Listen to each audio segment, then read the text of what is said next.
Hey everyone. Today I'm going to do a short tutorial on how to start up and get a train moving in the Run8 train simulator. This isn't going to be an in-depth tutorial video on prototypical train operations or anything like that. It's more if you're new to Run8 or new to train sims in general.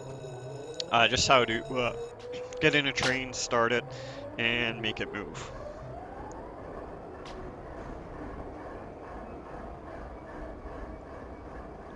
For this video, I will be using this consist here. This is just one I did up for the video itself, so you will not find it actually in the game anywhere. We will be using the General Electric ES44 DC locomotives. So first thing you're going to do when you get into the sim and find the train you want to drive is you click on it to take control.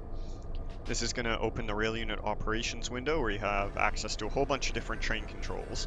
We're not going to be using this too much here. We're going to be doing most of this manually. First thing I like to do is go to the front coupler and make sure the front anglecock is closed.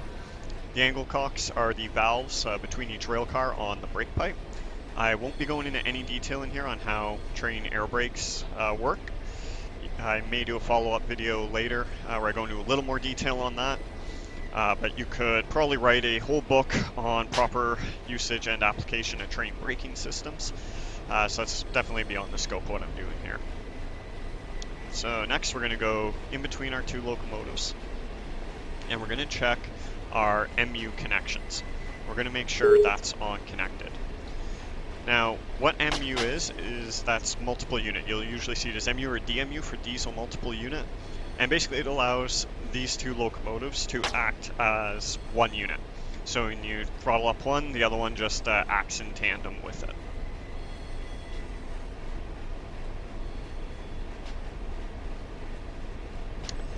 Third thing we're going to do is we're going to go to the back of our train. And since we already have control of this train, we can use the keyboard shortcut, Control F12. And that'll take you right to the back of your train. And that actually toggles between both the front and the back. So on the back of the train, here I've got a nice Rio Grande GP40. And you're going to do the same procedure whether or not you've got a locomotive here or just a blank rail car without a locomotive. You're going to click on the rear coupler. And again, we want to make sure the anglecock is closed. And we're going to attach an external end of train device.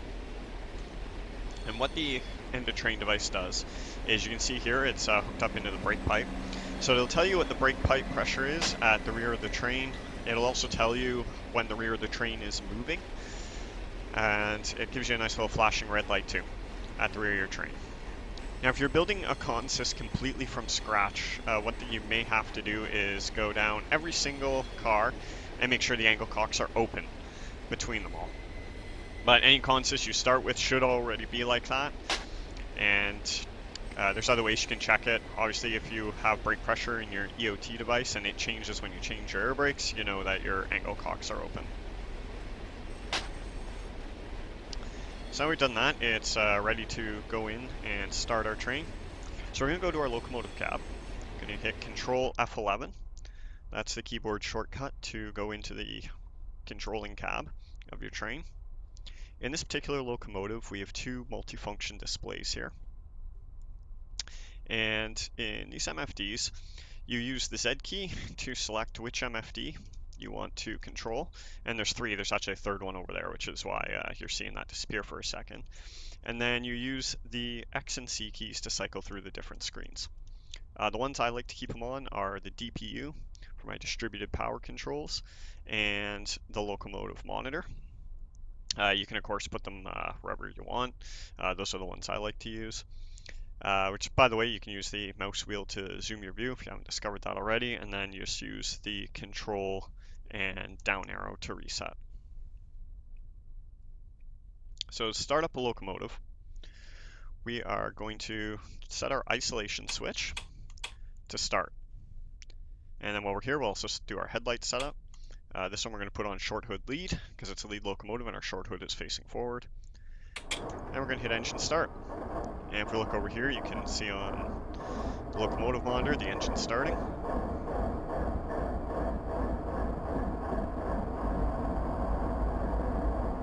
We'll just wait for that to fire up. And engine's up and running, compressor kicks in. And now we can set our isolation switch to run. Third thing we're going to do is over on our circuit breaker panel is we are going to check all these up. And those are the breakers you need to operate the locomotive. These other switches do some other stuff, cabin lights, step lights. That says attending call, but for some reason turns on the backlighting on the instruments. Don't worry about it. These black ones here are the main ones you need to worry about there. Right now we're going to go to the second locomotive and repeat the procedure. So you can hit F12, drops you back to the ground, and it's Control and Shift and then your WSAD keys to walk around quickly or slowly. Now to get into any other locomotive on the train, what you want to do is hold down the F11 key and just click on the locomotive, and that'll take you into the cabin. You can't cycle these MFDs, so don't try. If you use the MFD controls, it just swaps the ones in your main locomotive. But we're going to do the same thing here. We're going to put this into start, get engine start, and single middle's fine. We'll leave the headlights set up in that. And wait for this locomotive to fire up.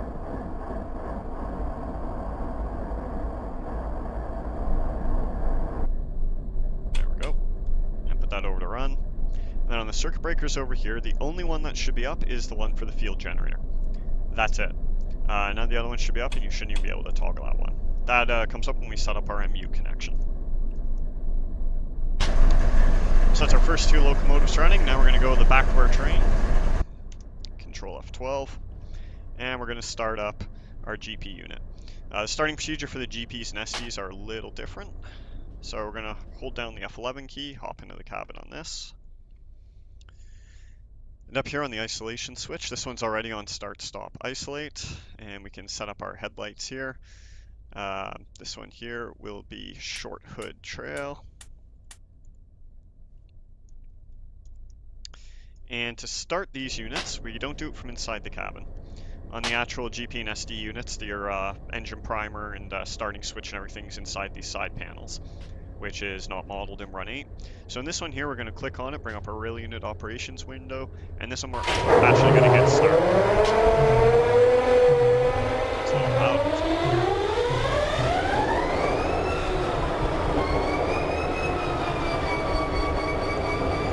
Right, and then once it's up and running, you can hop back in the cabin and put that on run if you want, or you can just click run there. If we do it from the cabin, click that over to run. And the only circuit breaker we want to put up on here is, again, the field switch. Now the other setup we have to do on this unit, because this is a distributed power unit, is we want to go DPU setup, set that as DPU lead, because it's our only DPU here. And DPU forward, we actually want that in DPU reverse on this particular locomotive. And the reason we're doing that is because the back of the train, the back of the locomotive is facing the front of the train.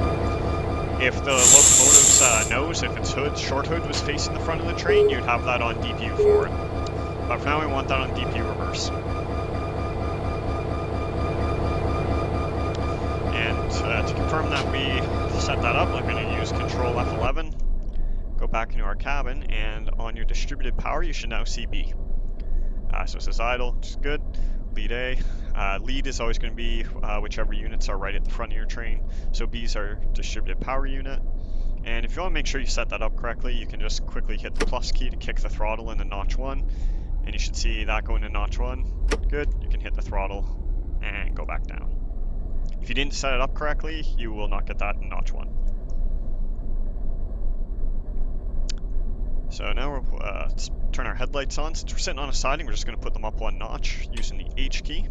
You can't really see the headlight switch down here, but it's H to turn the headlights up and Shift H to turn them down. So we'll just put them into dim for now. And one thing I like to do, I use Shift B, and this brings up your brake window. You can see how short the consist here actually is. So the little dashes on the bottom show your brake pressure, your brake application pressure, and the ones on the top show you your coupler force.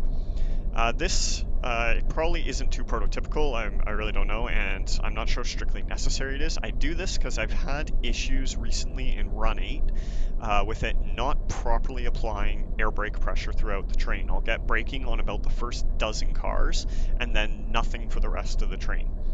So what I like to do is bring up this window, look at it, and release the air brakes. And you release the air brakes by pressing the end key. And what you should see here is the brake pressure dropping.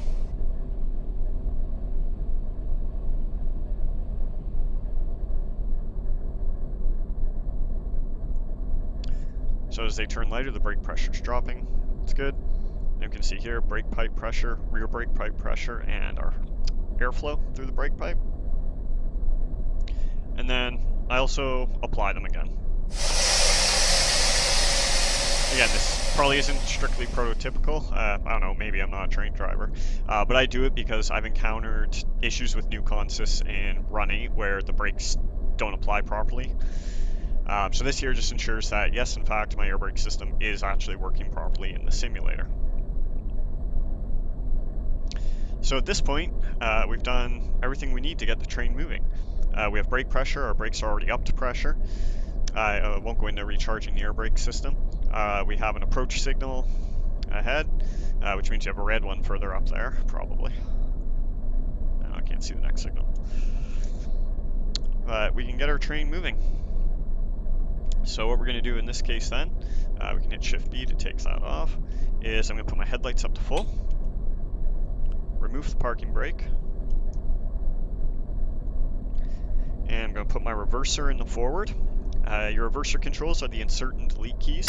So insert will put it in the forward, delete will put it back into neutral, and then delete again for reverse. So we're going to put our reverser in the forward. We are going to release our train brake.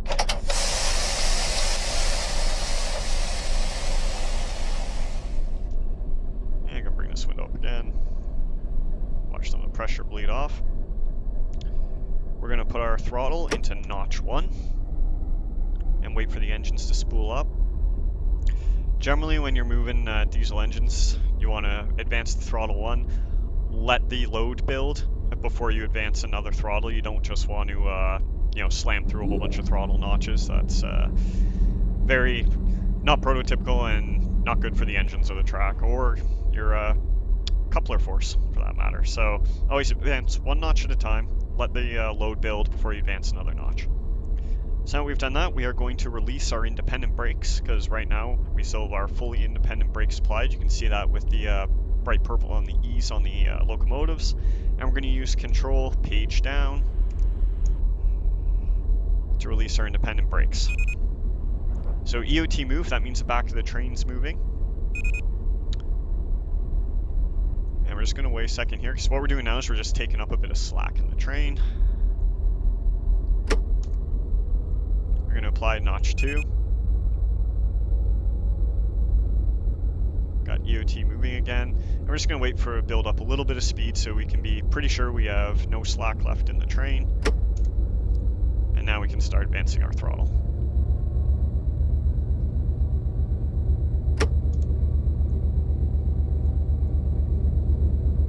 And I wouldn't go too high on the amperage there right off the bat. Just let it build, let it stabilize a bit before you advance the throttle anymore. And that's how you get a train moving in Run8. So one other thing I want to show you is the PCS reset.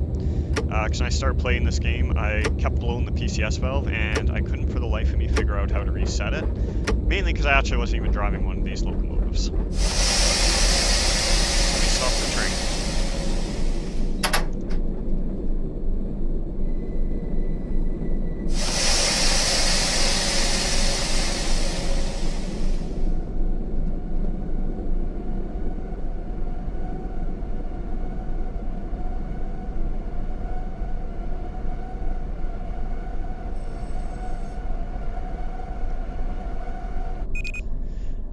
Right, so there's different ways you can blow your PCS. The most common way I do it is when I couple to a consist that does not have charged air brakes, and I open the anglecocks fully too soon, then the brake pipe pressure drops from the locomotive, and the locomotive thinks you have a break in the brake pipe or something and initiates the power cutoff. So I'm going to simulate that just by bleeding pressure from the air brakes here. And that's Control F7, by the way, to bleed air brake pressure. You can see there too, EOT move, because now we have no brake pressure. So I'm just going to fully apply the independent brakes here with Control page up. And the PCS is open. So this locomotive gives you some nice instructions. Move train brake handle to suppression or emergency. So we're going to move our train brake to emergency with Control backspace. And then it says release in 55 seconds. So now we're going to wait 50 seconds for it to release.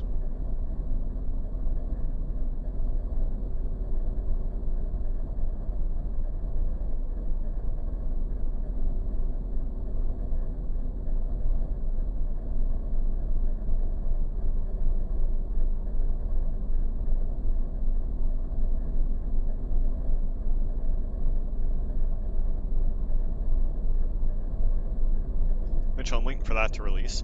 If you ever see on your distributed power screen here, a green line like that, that's called your DPU fence. And basically what that allows you to do is control units on each side of the fence individually. So for example, right now, watch, I can't throttle because the PCS is open, but I could control the unit on the back of the train independently from the units on the front. And I won't get into the reasons why you'd want to do that. They are plenty. You can read stuff from a lot of the more experienced guys. Will tell you all the different ways in which DPU fencing is useful. But if you ever see that and you want to get rid of it, it's the shift left and right square brackets. Just hold that down, and if you have multiple units throughout the train, you can move the fence left and right. So I just use shift left square bracket there, and got rid of the DPU fence. So now their PCS is reset. It says set reverser to neutral and move the train brake to release. So our reverse is already in neutral. And if we put our train brake in release, using the end key, there we go. Our PCS has been shut off. So we can theoretically move the train again, except at the moment we have absolutely no brakes, or no air brakes, so we will not be moving the train. So one thing I noticed when I started playing this is lots of questions where people be like, yeah, I blew the PCS, don't know what to do, and a lot of the responses are, well, just follow the instructions, and it tells you. Well, yeah, it does if you're in one of these. It's not so helpful if you're in an older GP unit, or an SD unit. So here we're going to start this whole train the quick and dirty way. So we have to relinquish our other one first. So the real quick and dirty way to start a train is just click all these auto buttons.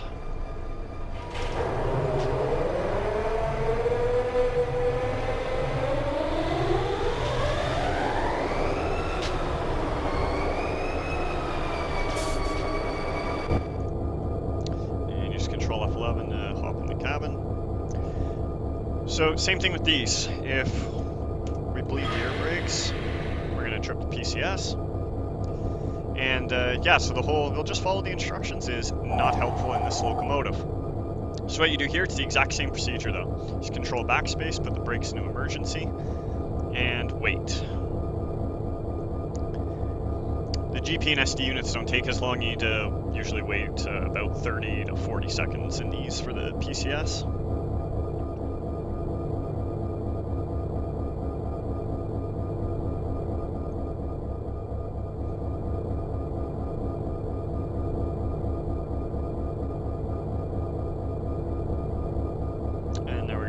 So the PCS will start flashing when it's ready to reset, and then same thing, release the brakes, and your PCS is reset. Now you can throttle the unit back up. Now of course you can see over here we've got no pressure in the brake pipe, and our flow's at full.